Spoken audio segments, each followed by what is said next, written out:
Hi everyone and welcome. We're just waiting for a few more people to join us.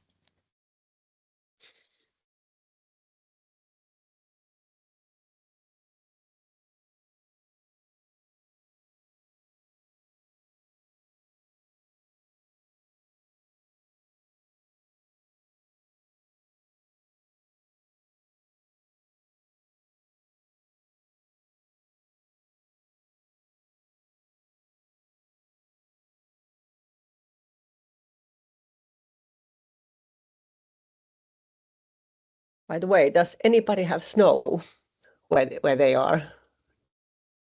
Deep frost, not snow Okay. today. Not snow. Yeah. It's getting nice chilly weather, so we got snow last week, but then it melted quite quickly because I'm quite south.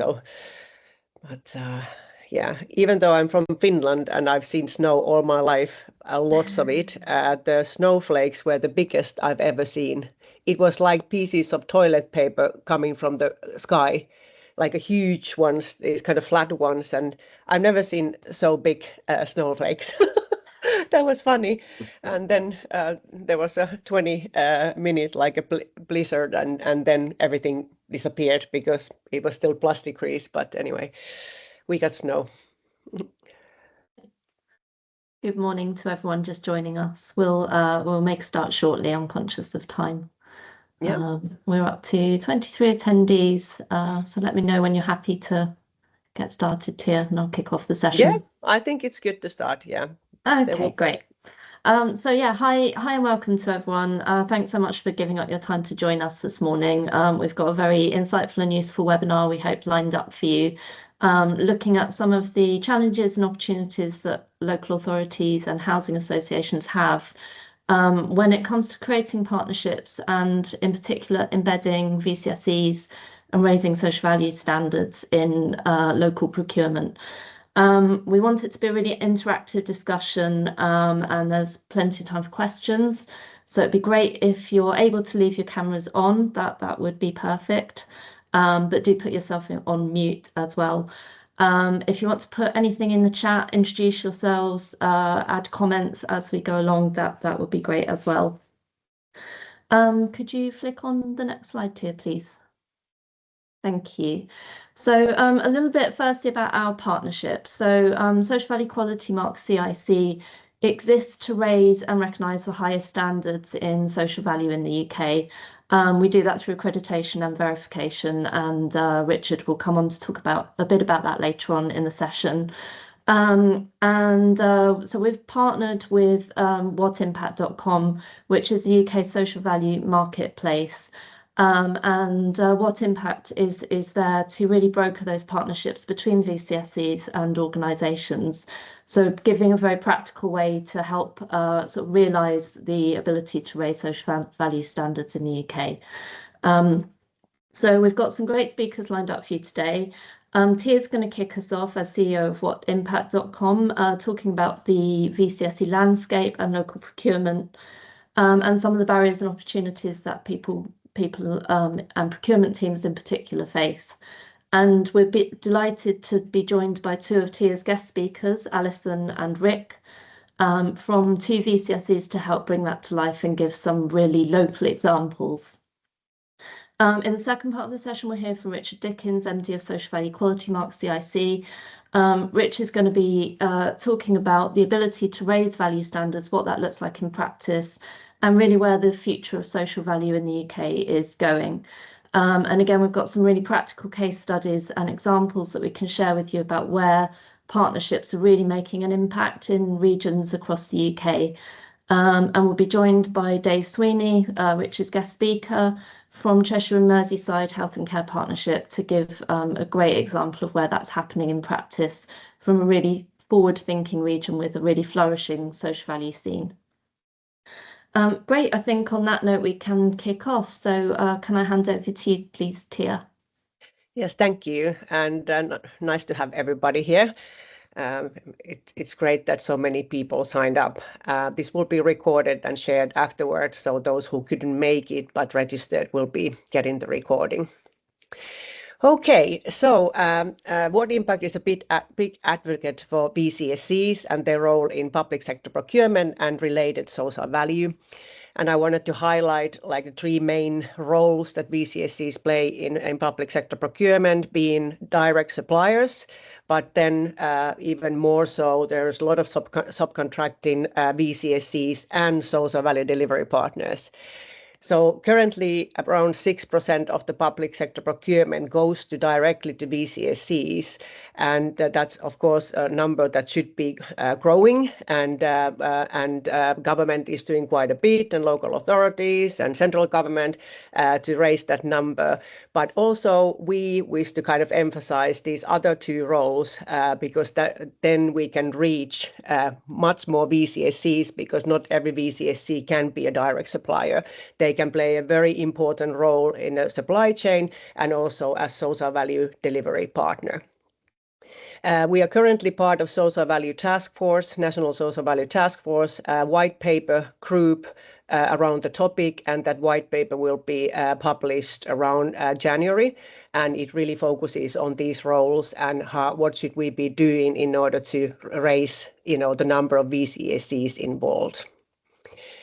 If we look at the kind of the social value and these main four pillars that it consists of, and mainly like from the private sector company point of view, when they are actually taking VCSEs to their supply chain or partnering with them as social value delivery partner through donations, volunteering, in-kind donations, VCSEs can deliver to each pillar. It's sometimes only thought that VCSEs can help you with some community engagement, but there are lots of VCSEs who have fantastic employment, workforce related programs, environmental activities, and they can also sell a lot of stuff and expertise to private sector organizations, and then kind of enhance their social value through employment diversity, different kind of employee well-being programs, and so forth. So we wish to look at the VCSEs as a wide spectrum of experts in various areas. Now, of course, government has enhanced, social value quite a bit through policies and different kind of like priorities. And if we are looking at the National Procurement Policy Statement, each 5 kind of key strategic target areas are those areas that VCSEs can help deliver. And this kind of gives a lot of opportunities also for local authorities, housing associations, think about when they are setting up the social value question, what would be these key areas that they would wish to focus on, and then kind of how the VCSEs could be those delivery partners in that scenario. Also kind of thinking about the VCSE's role in our society, they are almost like an extension cord to the public sector services, picking up where the local authorities and central government left off, and then kind of really kind of improving the health and well-being of even government staff, but then local communities, and kind of contributing to various aspects. And hence it's so important that we harness the public sector procurement related social value to these VCSEs who can support us holistically in certain areas because they are so crucial for our well-being. And also there is a very big lack of funding at the moment. So if the public sector procurement can kind of enhance the role of VCSEs, that will be a big kind of new kind of funding stream for the sector. At this point, I would like to kind of ask a question if people would, like to interact a little bit and see that, from the local authority point of view or housing associates or public sector procurement point of view, what is the challenge you face integrating VCSEs in your contract work? Would anybody like to raise their hand or place a question in the chat? Sarah, can you see the answers? Because I'm on the presentation mode, I cannot follow the I chat. can see. I've got the chat open. There's nothing at the moment. Yeah. Okay. Well, please, if you have a kind of a comment, you can put that kind of comment there, or whether you have a questions, and we can answer along the way. Okay, I wanted to bring a little bit locality to the spotlight at the moment. So usually the public sector is requesting quite local social value, and that's of course natural for councils and housing associations. Sometimes central government as well gives some guidelines what the locality should be. And when we started to discuss that, what are the actual local needs, it's important to distinguish the local need from charity need. So local need in terms of beneficiaries and what the people, the residents need, and what are the areas of deprivation they face is different from what are the resources VCSEs need in order to do their work. And sometimes there is a mismatch in language that people are saying that, oh, you just come to, let's say, social value brokerage platform and you can see what the local needs are.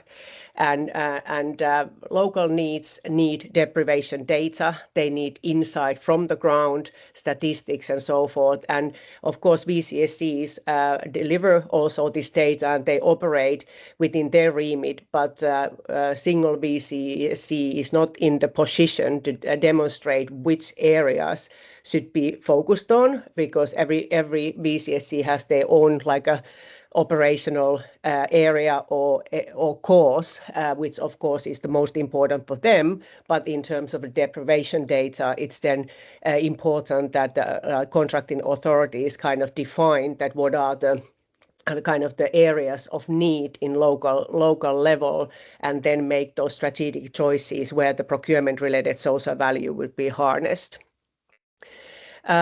Sometimes local authorities actually, Sarah, you're raising Sorry, Tia. Yeah, just we've got some good interaction coming through on the chat in terms of the some of the barriers that people have seen. So I just thought I'd feed in on some of those points. So Christine said not having the resources to deliver at large scale is a key kind of challenge for them. Madeline has said, as a charity, we find our specific services are typically not part of contract specifications. There just isn't enough money to include our services. Anne has said, when social value is evaluated quantitatively in terms of the proxy money offered rather than qualitatively, that can be a barrier to SMEs and VCSEs. And Natasha has said, short contract timeframes which make partnership building challenging and unclear social value expectations lead to uncertainty about how and when to bring VCSEs in. So some interesting kind of thoughts from different parties on the thread there.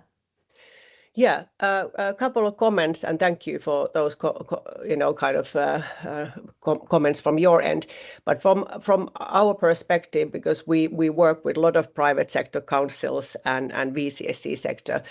Firstly, if we go to the last comment, which was the time frame, it's important that kind of organizations have a social value strategy in place and these kind of pre-existing strategic partnership with VCSEs that they can then harness to different areas where they work.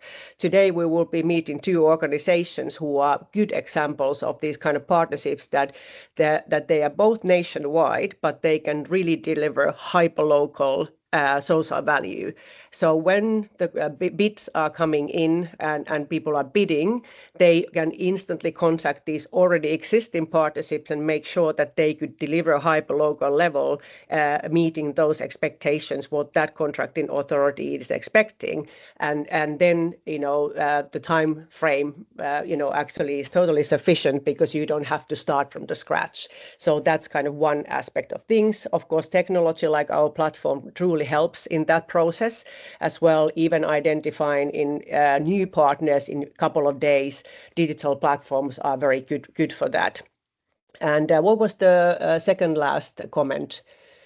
It was So we had about the quantitative evaluation of yes. social value rather than qualitative. Yes, and that is true that sometimes the social value questions might be focusing on purely on metrics, whatever kind of the framework is being used, but some quantitative values and SMEs, for instance, cannot necessarily hire that many people that some larger company could be hiring apprentices and so forth, and it feels kind of unfair. Hence, it's very important that the contracting authorities choose metrics that are also leaning to VCSE partnerships, because every organization can partner with VCSEs and kind of deliver that social value through the partnership. And again, today we are meeting one of the VCSEs here who is doing, for instance, a lot of educational and work placement programs, and they deliver on behalf of the supplier, but the supplier is heavily involved with their knowledge.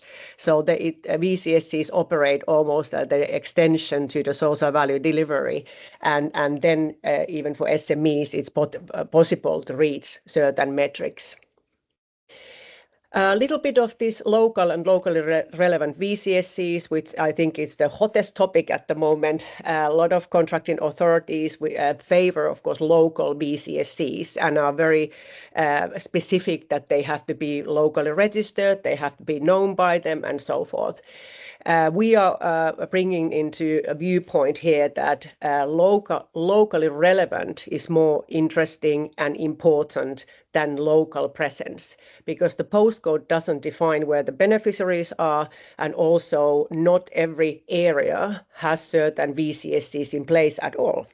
So there are a lot of courses and specific interventions, project programs run by VCSEs who might be run by only few, and then it's not really relevant where they're registered or are they known beforehand. Their work is very impressive, they have proven impact, and they can deliver hyper-locally in any geographical area. So we truly recommend thinking about local relevance rather than local. Although also, in public sector social value questions, contracting authorities could kind of think more, not just generic requests, but kind of thinking that what could technically public sector procurement related social value solve? What are the challenges that they could solve?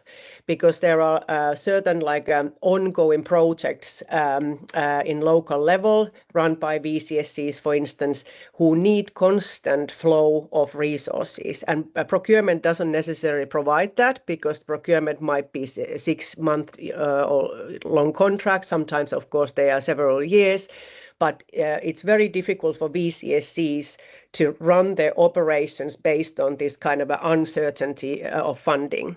So kind of thinking about what added value can this public sector procurement deliver, and what is the added and extra projects that the public sector could deliver through the procurement.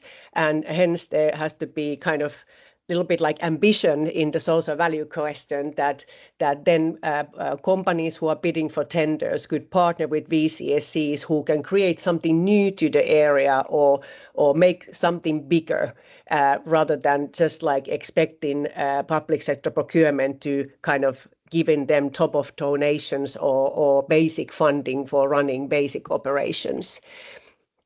Also, kind of, as a contracting authority, it's important to support VCSEs otherwise than through the procurement, giving advice through community departments, economic development, and CVS organizations, that VCSEs would kind of build a good fundraising and resource raising strategy where this procurement related social value is one part, but also then utilizing the already existing local companies, individual donations, crowdfunding, retailers, and so forth in the area, that because public sector procurement related partnership cannot kind of fund everything. So that's kind of the local kind of aspects what we have kind of now recently addressed and having a lot of discussions on local level. So if you think about businesses and also even if a VCSE is a direct supplier to government, there are a lot of challenges. And again, when setting the social value question in bids, it's important that the contracting authorities consider the industry, the contract length, is there actually the operator in the area physically, or are they delivering the service from the distance and so forth. So the social value questions and KPIs, what they need to reach would be realistic. And in terms of our role in this scenario, we offer national social value marketplace. Every single council and borough area has been clearly marked on our map, where we have 300,000 organizations listed, charities, social enterprises, and community groups. And we work with councils, housing associations, different public sector bodies who can use our platform for their suppliers as their private social value marketplace. And we are very happy to explain this in one-on-one meetings, how it works. But this takes a burden from public sector organizations to build their own listing sites, invest in overlapping systems, and also this saves a lot of time from suppliers and VCSEs because they don't have to log into tens of or even hundreds of different places because we have the national approach. Also, we are open access, so there is a lot of services and kind of templates and stuff for the private sector to use without paying. There are premium features that are cost, or then the council or housing association can pay for them, but also then VCSEs never pay anything to us, nor we take commission. So it's a very kind of fair marketplace to be on. We have several ways of matching a lot of data around the organizations, and our impact reporting is quite robust, and every supplier gets an impact report against every match. And also this is one reason why we are partnering with Social Value Quality Mark, because this is what accredited companies need. They need verification for their delivery, and our reporting is one of these evidence documentation that they can use to claim their kind of accreditation. Yes, any other questions, Sarah, before we go to this conversation part? So there's a couple more comments in the thread in terms of barriers, Tia. One from Louise, who has said administrative and governance challenges with ways of working and onboarding. So partnership agreements, particularly for small and local organisations versus national organisations, has been a challenge for them. And Anne has said also there's challenges with evaluating social enterprise models in terms of overall benefit. So there's against a tendency to ask for additional bolt-ons for benefits to residents. Yeah, so I'm not quite sure are these comments related to direct contracting VCSEs. If so, I'm answering from that perspective. Yeah, there is a big debate, and even in Social Value Task Force, we have had a big debate about the additionality. And if your VCSEs and so-called inherently already deliver social value, that's your main service, what is then the additionality that they should deliver in terms of social value? And our advice has been always that in the procurement is very important to make clear what is the service, exactly what is being bought.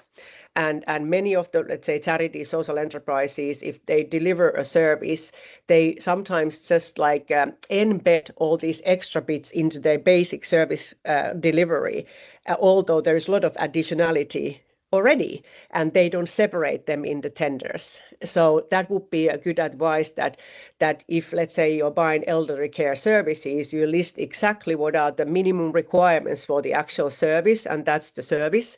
And then if the organization provides then additional services like reading clubs, volunteers taking elderly people out, some other healthcare exercise things, which are kind of not the paid package, then that's the additionality that could be used. Because many organizations, although they sell government, they also have different activities that are voluntary funded, which then are not part of that contract.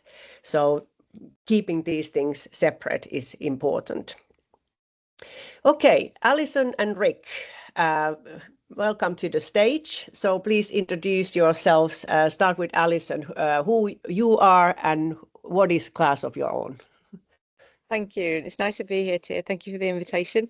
So I'm Alison Watson. I started a social enterprise in 2009 at the back of the construction recession to basically introduce children to advanced building information modeling through the built environment, through professional careers, and making sure that children were ready to drop into some of the major contracts that were coming through. At the time, it was Building Schools for the Future and the NHS projects. We're still working on school and NHS projects now. So it's basically an education company that has qualification routes for children and young people from the age of 11 to 18. Kind of say a fluency in built environment, advanced language by the time they're going into university and apprenticeships. Yeah, and I guess, Alison, you heavily focused on kids from underprivileged backgrounds when you collaborate with schools, and you are finding these pupils to take part in your program. It's true. And, just listening and looking at some of the challenges, I mean, underprivileged and Dubai does not go hand in hand. I'm sat in Heriot University in Dubai at the moment. And the crazy thing is that over the years, I've noticed that the UK, in terms of their understanding of what is construction and what are careers, professional careers in construction, is one thing. I'd worked with a lot of social value teams in the past who think school, do not think talent. So the talent, the early talent people, the careers people within consultancies and contractors are often not aligned at all with the social value teams. And even though the objective is let's create an apprenticeship framework and work experiences, it seems to be that, oh, you work with schools, so it can't be very advanced. This is really, really hardcore qualification. And so the irony is that we're out here in Dubai. A lot of the schools, and we're in Australia, we're in Malaysia, a lot of the schools want us in because they see absolutely the value of effectively educating and training children from a young age into the STEM application, which the built environment does very, very well. And we've got to a point now where we are in demand abroad, and we use the funding that we get abroad to come back home and spend it in the areas where the contractors won't spend it because they don't see what we do as, with respect, I call it the spaghetti and marshmallows approach. If we're going to do a spaghetti tower and put a load on it and have some fun to see when it collapses, that's great. But actually, we call that structural engineering, and it's a very relevant subject at level 2 and level 3. So there's an irony of social enterprises begging at home to please see education as an absolute valid pathway into apprenticeship, into all the things that you're complaining, the skills gap. And yet we're now abroad where it is in demand, where there is a talent requirement, there is a skills gap. And we come over here because people just want it and pay for it. And even in a timely manner, because at home at the moment we're working on a very, very major infrastructure project, and I'm still waiting to be paid from 9 weeks after the invoice was due. And we're just like, treat us with respect. And I think that's one of the things that's missing sometimes. And I mean that with respect. There seems to be a lack of respect for who we are and paying on time. And when you think about the government and construction industry has been going through the, timely payments for SMEs particularly, it's almost like we're the absolute bottom of the pile, and yet without us, you would not hit your social value targets. So yeah, strange to be in Dubai, but actually it all makes sense because we can fund ourselves working out here, and all the children in some of the most deprived areas, the Rochdales, the Oldhams, the South End. I mean, we work in the poorest borough in the country down in Clacton, and we can fund those children because the status quo seems to be we can give you volunteers, great, give me a volunteer, fine, but we actually offer a service. And just to give you an example here quickly, when there is, I was told by a major architecture practice who was trying to win a bid and write us into the bid, they said, oh, we have a policy that we don't pay for, volunteering and pay people to actually, to use our services, but we'll give you all the volunteers you need. And so I invited them to come up to where I am in the north of England and design me a house for free. That's a service, right? So there is this complete lack of respect, I think, what it is, or maybe it's just a complete misunderstanding of who we are and what we do, and that we need to fund ourselves to keep going to make sure we win those bids for you, and you can write us into your procurement. So yeah, I hope that makes sense.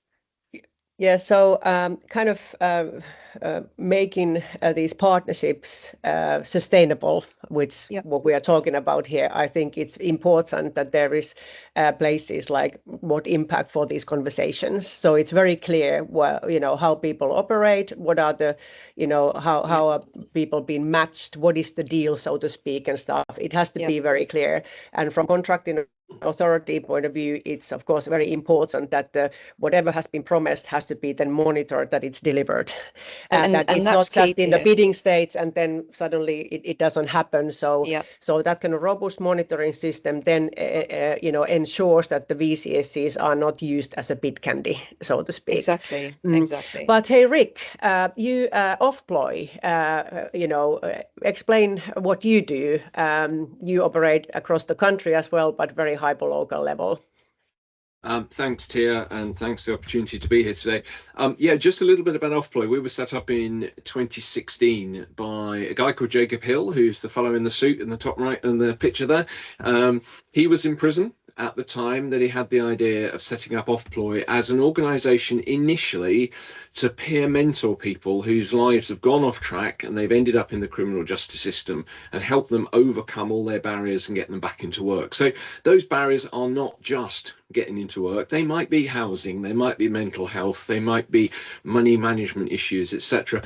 And I was wryly smiling as Alison was talking, because we've encountered so many of the same obstacles that she was talking about payment and so on. But just very quickly on this, we're based across England and Wales. We haven't yet got to Dubai, Alison, unfortunately, but we're in England and Wales, and we were set up in Yorkshire. So that was our initial focus, but we now work across England and Wales, and our remit's expanded a bit beyond just peer mentoring people. What we also do now is we go in and work with employers that want to hire people with convictions but are not quite sure where to start and how to do it safely, fairly and responsibly. So we've got some wonderful clients like Balfour BT and Transport for Wales, now Serco have just come on board, where we give them consultancy advice all around getting their risk management right, their role risk assessment, and the social value, which is obviously a major theme today. Looking at the National TOMS framework, NT5, one of the biggest elements for social value is actually hiring somebody with a criminal conviction for a year. It's worth £24,500 on the NT5 within the TOMS framework.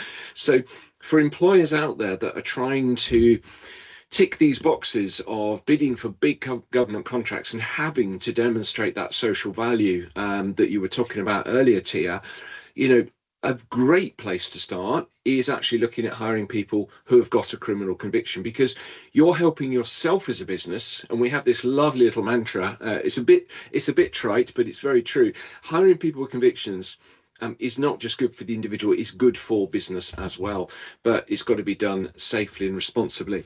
And we do find, and perhaps a little bit of overlap with Alison, a lot of people that end up in the criminal justice system have had problems in the education system, or they've been in care, etc. And they end up, I won't say through no fault of their own, but a good deal of fault might not be theirs, but they end up in the criminal justice system. And what they really need is that hand up, that leg up to get themselves back on track. And that's what we try to do. So that's us in a nutshell, a big nutshell. Sorry, Tia.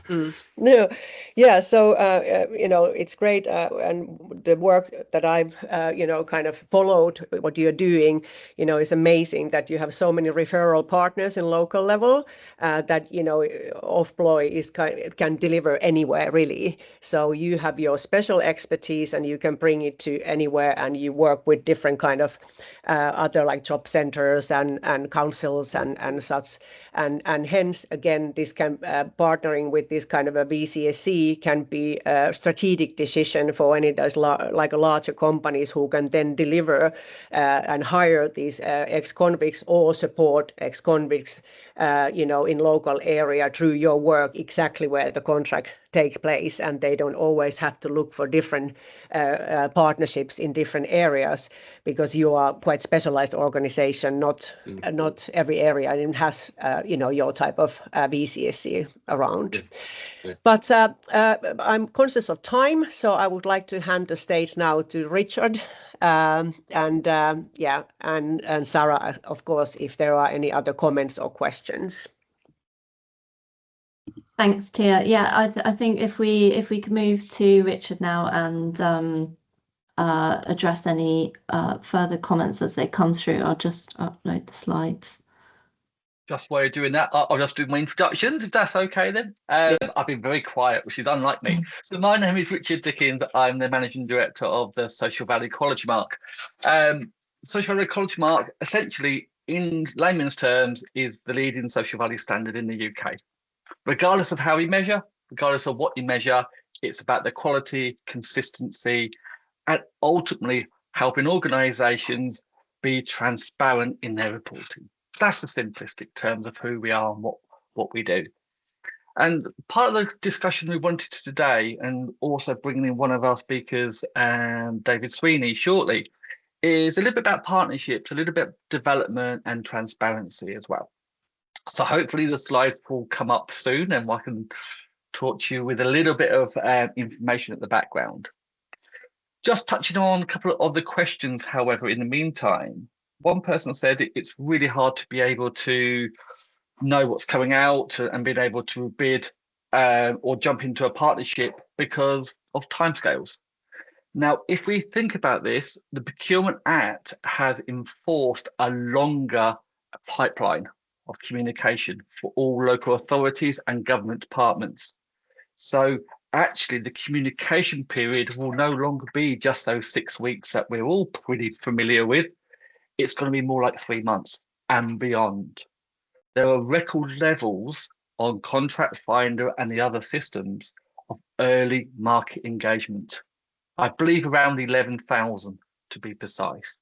So that's great because you can see what's coming up. You can have a look at those opportunities where you potentially can partner and can develop those relationships. I think the second part is touched upon payments. Now, again, there's no magic wand. We all struggle with that. We're a micro organisation. We're a VCSE organisation as well. But there are commitments as part of the Procurement Act, but also the Fair Payment Code, which in theory enforces all future contracts, supplier contracts, to ensure they pay their supply chain within 45 days of receipt of invoice. So that will help. It's still not 30 days, but 45 days should be hopefully slightly better. And the second part of that, in theory, any undisputed invoices they are targeting to pay for SMEs and VCSEs within 5 days, which not sure about that one, but we'll see how that flows. Next slide, please, Sarah, if I could. What we're seeing within social value and the world at the moment is a movement. We know that it's been emerging for such a long time, and social value quality mark have been geared up to look at this. But we've got to think about how it's going forward. Now, we're hearing this from a lot of messaging from recent conferences and from the public and private sectors, that if we think about where we've been at for the last few years, it has been that transactional. It has been all about, yes, there is an opportunity, let's create some social value in that contract, or there's the opportunity for funding in that contract. So it's been very sporadic. And we call that transactional, which is okay, but it's limited. And we never have enough resources. We can't, because we're just not geared up for that way. So we need to think beyond, and we need to think, okay, if we move over from that basic transactional relationship into something which is more transformative, this is going from that I buy, you sell, you give, I take, to something which is more mutually beneficial. So transformation. So that transformational column and the areas within there is where we're moving to and where the public sector wants to move to. So if you think about all the challenges that we have and about payments and timescales of involvement and the frustration of just being that bid candy, actually, this is forming longer term relationships with the private sector, the local authorities, etc. And that's going to be quite easy to do in some ways. So if you think about frameworks, all of us today can go onto any framework and look who's on there. And if we look at who's on there, there's no reason why we can't approach those organisations to say, look, how are you delivering your social value? Can we be part of that? Because being on a framework only guarantees you an opportunity to bid for a contract. Doesn't guarantee a contract. So there's something that you can do proactive there. Second part then is, well, actually, let's be a bit more realistic in terms of what have you got to offer. A VCSE organisation is potentially big candy, but if you're looking about a strategic relationship where you know an organisation is bidding for multiple contracts, or it's embedded in a 5, 10, 20, and you can go 30-year contracts now, you can do transformative change. And ultimately what we're leading to, what we're moving to, is this generational change where it's embedded into our culture. Just like CSR has been, corporate and social responsibility, 10 years ago, 20 years ago, 30 years ago, that become part of culture. Health and safety become part of culture. HR regulations and their focus on that became culture. This is where social value is becoming. So regardless of size, regardless of legal entity, you've got those abilities. Next slide, please. So if you have a look at how it comes together and the power of relationships, we've got to think about multiple parties. That's simple. Multiple parties are all about coming together with a shared need, shared value, common cause. Now, that's okay, but it is only that transactional level. What we need to consider, and what we would strongly encourage you to consider, regardless of legal structure and size, is start to look at your values alignment.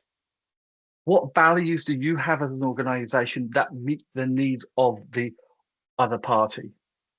And what value do you have to offer, vice versa, to the other party? If it's aligned, if it's actually mutually beneficial, you've got the premise of a sustainable, quantifiable relationship, which ultimately will develop innovation and goals and change. And people ask me what the value of a relationship is. That's simple. How influential has that relationship been in you accelerating your outputs and outcomes? Are you delivering more? Are you doing greater things? Are you creating sustainable impact? It's a portion of those answers. It's the value of that relationship. So Rick mentioned some nice figures around the employment of ex-offenders. Take 30,000, for example. If you could then determine, as a result of working together with another organisation, and ask that question, how influential has that relationship been? And on average, you're getting a 5 in 10 response. That's 50% of all the value that's being delivered directly can be attributed to your partnership. And then you can start to say, okay, this is not about getting into bed with everybody. This is not about partnering with everybody. This is about making meaningful relationships. which ultimately will create transformative change, moving from that transactional to that transformative, and then ultimately encouraging and informing culture. So think about it again from a health and well-being perspective. You may have a step up and step down care service. You may have a medical care service. Unless you can provide a joined up care, people fall between the cracks. Everybody claims an improvement in health and well-being. But if you ask that organization or ask that individual, the beneficiary, what has happened as a result of this relationship coming together? Are you more supported? Are you receiving greater benefits? Are you reducing health inequalities? Blah, blah, blah, blah, blah. Okay, what part did we play in that?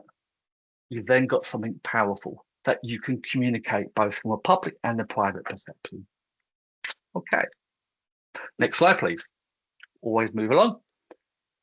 So the question is, in your region, think about standards. Think about how do you know that quality of engagement? How do you think about what it looks like in practice? Now, Dave's going to have a very nice chat in a minute when he jumps on. But if we think about this in reality, next slide. If we think about this in reality and what this actually transpires to be, not everything is quality. Not everything is transparent, and not everything does what it needs to do. So ultimately, what we need to be able to do is say, how is this embedded into the very fabric of a community? Because what we think is good may not necessarily what the beneficiaries think they're good. Jeff down the road, Mary down the road, this is about quantifiable, sustainable value. So this is then about doing that pre-market engagement, engaging with businesses, engaging with the VCSE sector, and bringing them to the table early, and actually asking them, what do you want? What do you need? Going back to what Tia said. But thinking about how this then links into the community plans. So recently we've done a lot of work with a local authority, and how we approached it was very simple. It's don't recreate the beast, as it were. Let's look about all your policies and your priorities across all the key departments, bringing that together and just summarizing them.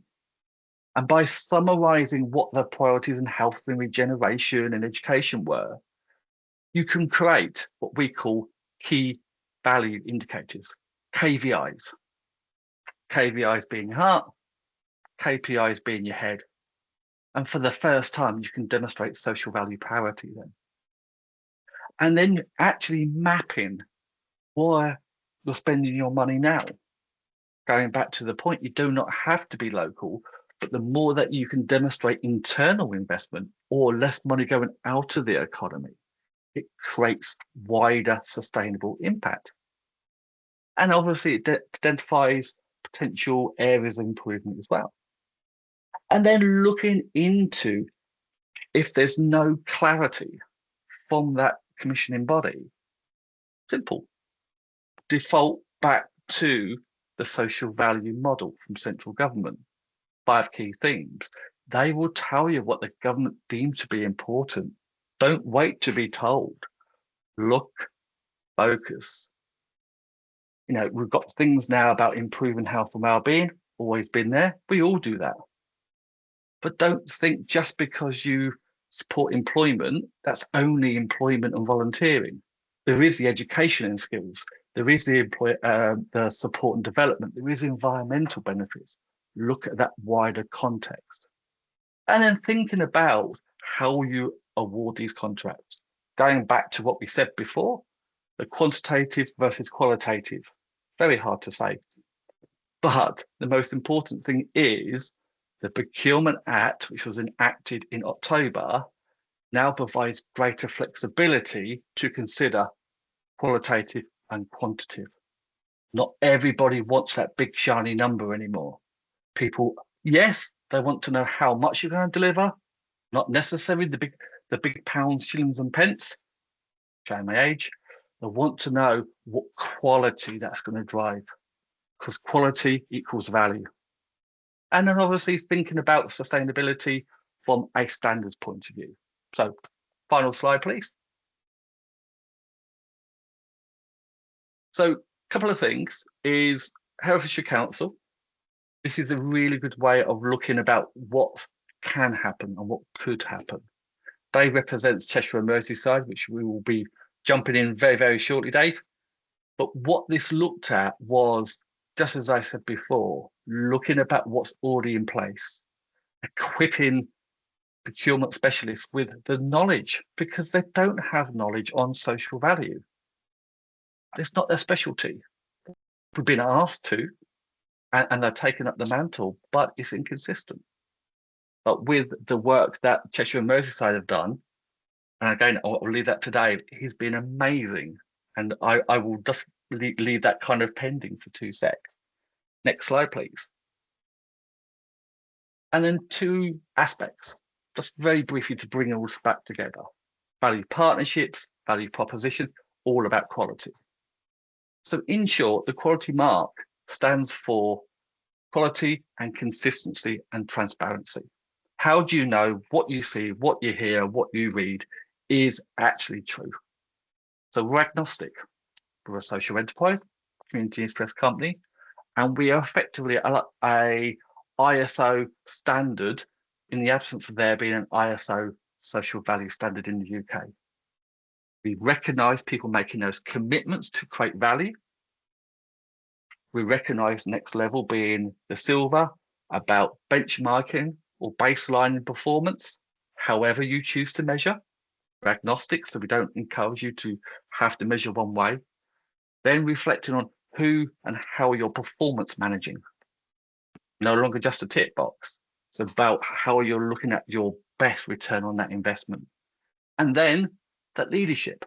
Who's leading, who's influencing culture and the sector and government to say, you can do things better. We're fortunate enough to have awarded over 400 organisations today, all with the same objective. Let's demonstrate why. And we're fortunate public, private and third sector have all been part of that. So it's not just for the big boys. This is all about consistency and parity. And then the final slide, please. We recognise that going for a standard can be tricky. So actually, what we've considered of how this can bring this all together and be a lot slicker. So rather than doing it just for the main organisation, we can do it per contract. But the most important thing, social value quality mark can be used as bid compliance from a social value perspective. How do you know you're going to stand up to rigor? Can you use Impact Assured, which is a sub-brand, to demonstrate that you delivered what you said you delivered? No longer big candy. Have you said you're going to use off-ploy in your bid? Have you indeed used off-ploy in your bid? What have you delivered? Is it training? Is it development? Is it financial? Same thing, class of your own, absolutely identical. Have you made those commitments? Have you followed through on those commitments? All of the organisations now who go for government contracts have to be held accountable for their KPIs for social value.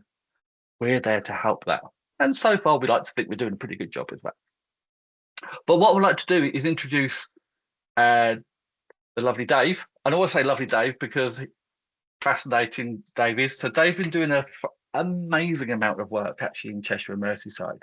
And I think it'd be really interesting to just kind of get your insight into the work that you've done on social value, but how you've brought together anchor institutions and partnerships, Dave, just from your perspective.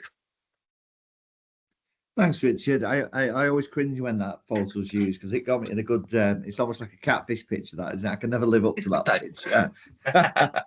Thanks for the, thanks for the introduction. And yeah, just really quickly. So as you can see, I'm the Associate Director for Partnerships Sustainability here in NHS Cheshire Merseyside. I've been around for seems like a millennium. The reason that sustainability is in that, I cover all the net zero, green agenda, social value, socio-economic kind of return, those kind of things. And the partnerships side of my portfolio means that I get everything that nobody else wants, pretty much. All the really difficult stuff and the gnarly stuff, which includes the voluntary sector. So I'm a kind of the advocate for the voluntary sector across Cheshire, Merseyside. And when we started this process around 5 years ago. I moved from, I was chief officer of a small CCG, and then the transformation, the mergers came together, and I ended up in what was the STP, the Strategic Transformation Board, which became the ICB, and here I am with this amazing portfolio. And when we went out looking at, following the 2012 update on the social value, I've always been really keen in this environment to see what we could do to really generate, as Richard said, generate that discussion at that point. And we went out to a huge cohort of people right across from partners, the public, right the way to say, well, what does social value mean to you, and what can we do? So we asked the question basically. And obviously there was a huge amount of feedback. But one of the interesting things that came back from the voluntary sector was a real challenge to say, well, this is what we do. This is, social value is what we do. How can we add value on added value?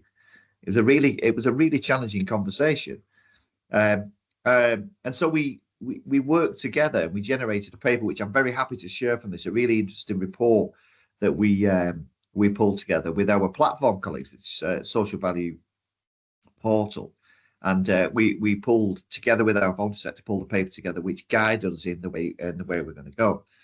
And I'm happy to share that if somebody can give me a link, and I'll put that in to be shared out.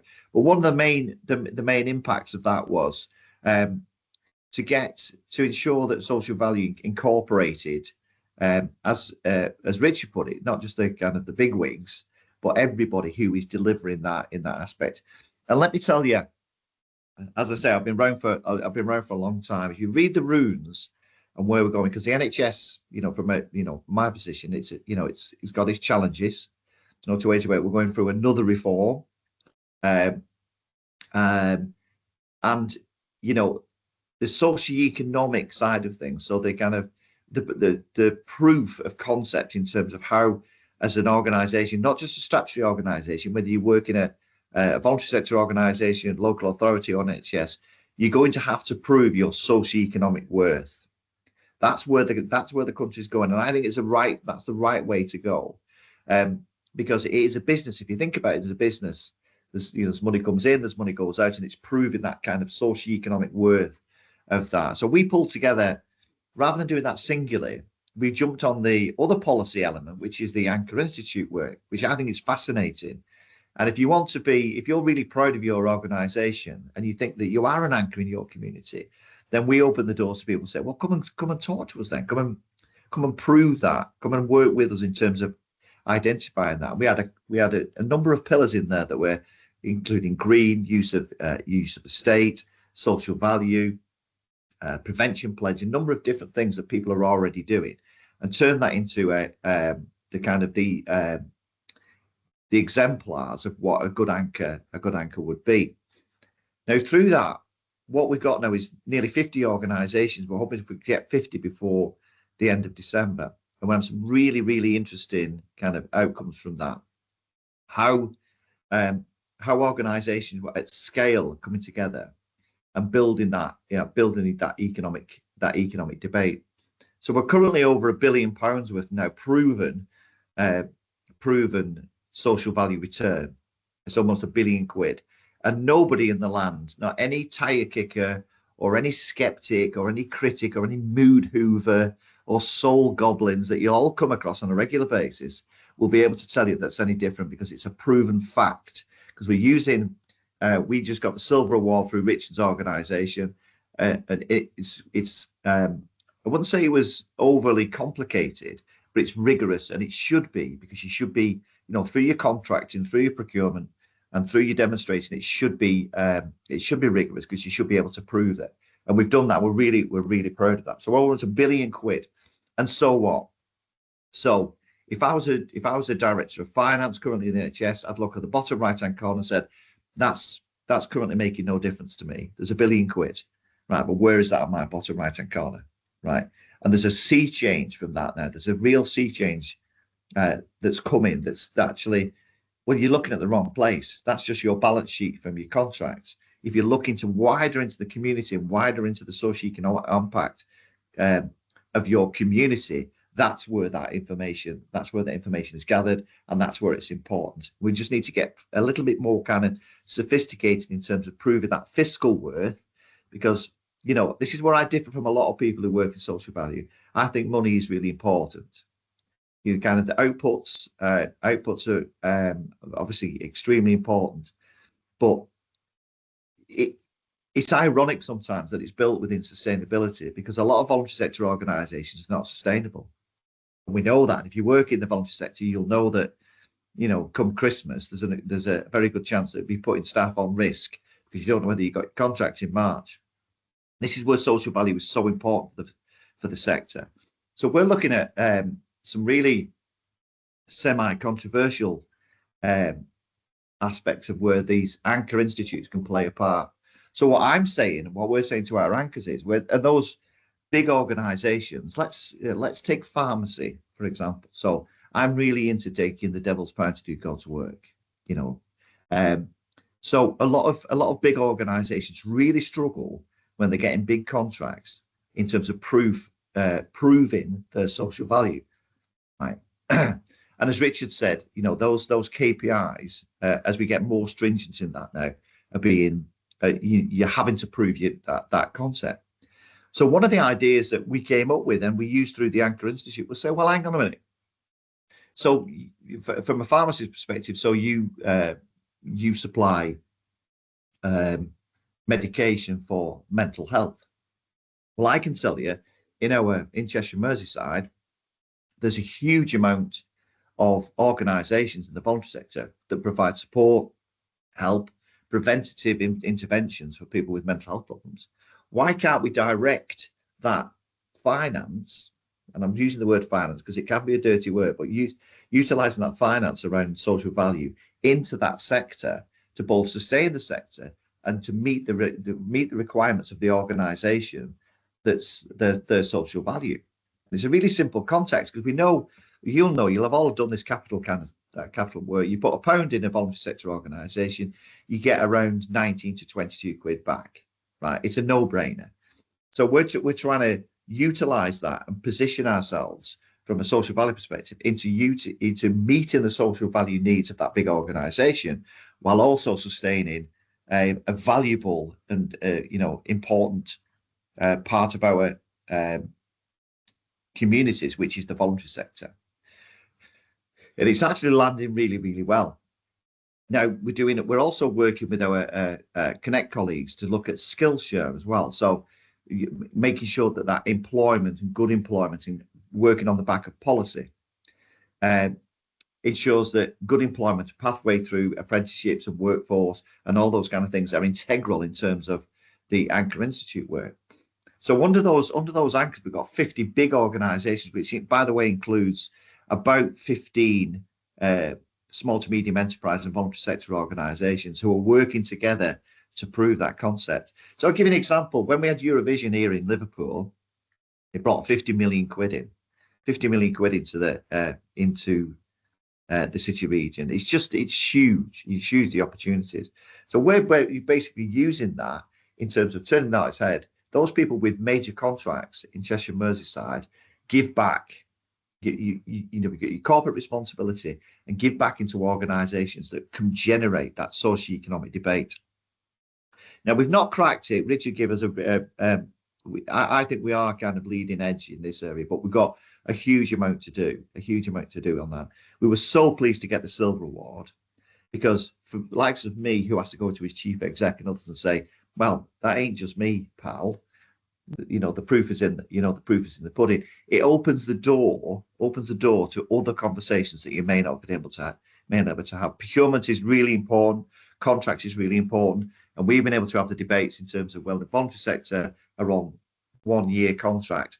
And because of the Silver Award, because of the social value element that we've got, we were able to put that pressure on to make that standard. So it's a 3 to 5 year contract as a minimum. So you can see that that power of evidence, the power of data, can really start to legislate and policy. So everything that was picked that was importantly as well, everything we picked within the anchor has got governmental policy behind it. And again, another important theme. So Get Britain Working. Well, you know, whose idea was it that to be in work is a good thing? This just seems to be the new, you know, it's a new thing that's come out through Get Britain Work. It's not new at all. We all know that. Health and housing, the alignment between good housing and good health, bringing all those different elements in under that kind of anchor framework means that what you're doing is continually generating social value throughout those organizations.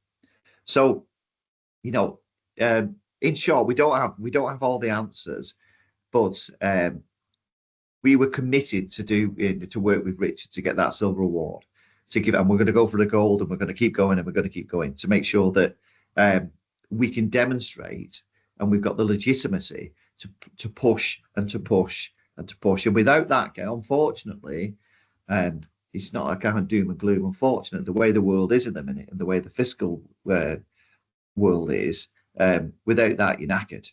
It's as simple as that.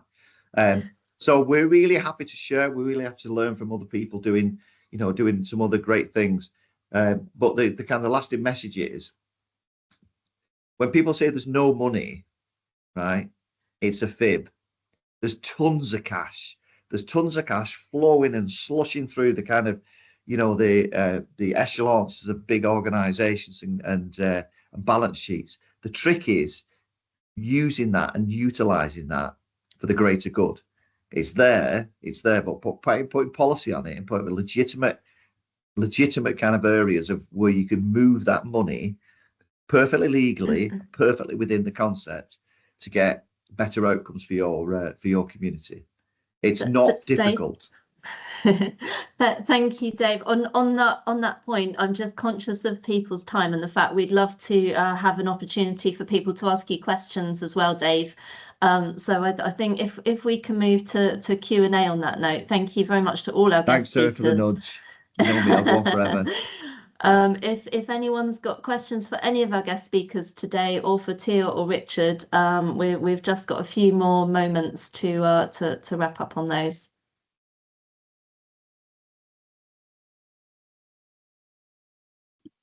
Alison, you had your hand up. Yeah, and again, I just wanted to reinforce, and I think this is where What Impact comes in really, really well. So to Dave's point, we're working with the NHS, and that sort of national but hyper-local approach that What Impact allows. We have a national programme, we have an international programme, but we certainly have a national programme that was written for England. The NHS has recognised that there is a massive skills gap in terms of building the buildings and the healthcare professions. And so what that's enabled us to do on What Impact, for example, is to advertise what we do nationally. But bearing in mind the actual agenda is, are you a school that has talent in it? Potentially. So that comes down to the primary school, to the secondary school, in any area of the country. And because we're working to the national policy, as in the DFE standards, it means that you can basically, and it's been mapped to the NHS. So we have, if I said to you that we have 13-year-olds designing net zero monometric construction neonatal centres, eye care centres, you know, that they're really, really invested in the healthcare approach. We've got boys discovering they can be midwives. We've got girls discovering they can be construction managers. And I think the reason why to me, if I say What Impact, I say transparency, because the one thing that I think is lacking to Dave's point is transparency. And having everything out there in the public realm, it shows you that we are reaching X number of children with X number of qualifications that are going on to X number of apprenticeships that are desperately needed within the AHS to build the hospitals that the government wants. So I'm delighted that we're working with Cheshire. But we're also working with, I know, hopefully you've heard of us, Dave, but Yeah. Through Mason and so on, and Mark, but we're working in Cheshire, but in the same way we can transfer that exactly the same to North Manchester, and we're doing it to Airedale. So all the children, actually, they're growing their own network of talent. All the teachers are being trained at the same standard. So what you're actually doing is massively impacting the workforce, but starting young. And I think this is what's often missing, to Dave's point, is that when you talk about talent, Well, you don't actually. It's a lot of social value teams within construction, and this is not a poke or even disrespectful, but I think they forget that the years go by very quickly, and that 13-year-old soon becomes 16 and making choices for that apprenticeship, and that's why we lose them. So I think this joined up partnership working that you can express and demonstrate transparently on what impact is just phenomenal. And I'm going to say, we've got a project again in London where we have an opportunity to not only impact the transport planners of the future, but also the kids who are focused on healthcare for air quality, energy efficiency, so it's really, really transferable. So I'm thrilled to be invited to this because, as I say, I might be over here, but as soon as I get back, we're hitting North Manchester, we're hitting Cheshire, and it's really exciting that this platform is allowing us to be transparent and demonstrate what we actually do rather than what we are perceived to do. Hopefully that's helpful. So we've just got a couple of minutes left. So maybe if we could finish with each of our speakers today, just giving kind of 1 minute on their top tips for creating value partnerships, particularly from a kind of local authority angle, if that's possible.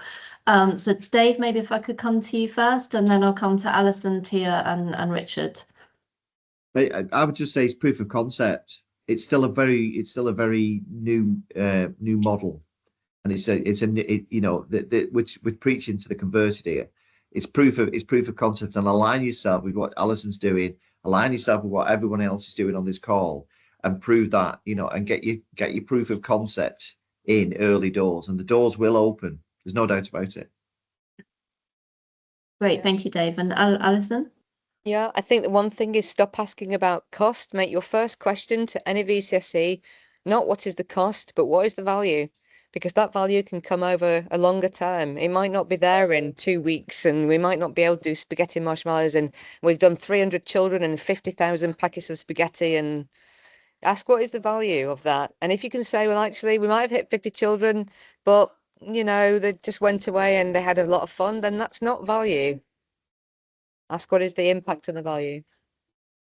Thanks, Alison. And Tia? Yeah, I really love the concept of social value quality marks, key value indicator, and my message to all the local authorities, any contracting authorities, is that social value kind of legislation is your route to, get that key value out of the contract. So then it's so important what are you asking as a social value question, and how you build it so that it's aligned with your area, kind of values and needs, and then be very rigorous of what kind of plans you're going to get, how you score them, what is the real method statement, is there evidence that it's deliverable, and then of course the monitoring that it's delivered is the key. But this key value indicator was like the nicest point from this conversation for me. Perfect, thank you, Tia. And Richard? I would take my KVI as a win. That's good. Tick. I think 2 things. One, what's the solution to the problem? Basically, come with your problem solution. We all know local authorities, public sector have problems. They just don't always know how to fix them. But actually, the VCSE and the sectors can. So unlock that. User infrastructure, go out and actually speak to the VCSE infrastructure body and arrange a stakeholder engagement second, and ask, particularly where you've got those big contract pipelines coming up, those big framework coming up, and actually say, look, what could you do for organizations when these opportunities come up? And then there's an opportunity to communicate and actually almost inform that tender document or the tender information pack. And that's when you can start to get those proactive conversations. Great. Tia, you have your hand up? But if Rick wants to speak first, I will go last. I think Rick had to drop off the call a little earlier. Okay. Yeah. So I just wanted to say that, even like using What Impact, we can do that kind of a local, like a consultation with VCSEs. We are currently doing that Newport City Council area. There is a huge poverty fund that we will start to distribute, because we also can be used to distribute grants. And we are using our platform to engage not only with Newport related VCSEs, but VCSEs who could be locally relevant, and they can kind of give insight and ideas of the projects that would be transformative in order to help in poverty relief, not just crisis help, but kind of tackling the root causes. So this kind of marketplace can be used for also questionnaires and kind of trying to find out solutions before you then make decisions where the money actually goes to. Great, thank you. So we've reached the end of our session today. So big thanks to Tia, to Richard, to our guest speakers, Dave and Alison and Rick, and to everyone for giving up their time today to join us. This session has been recorded, so we will be following up, I believe, with a follow-up email.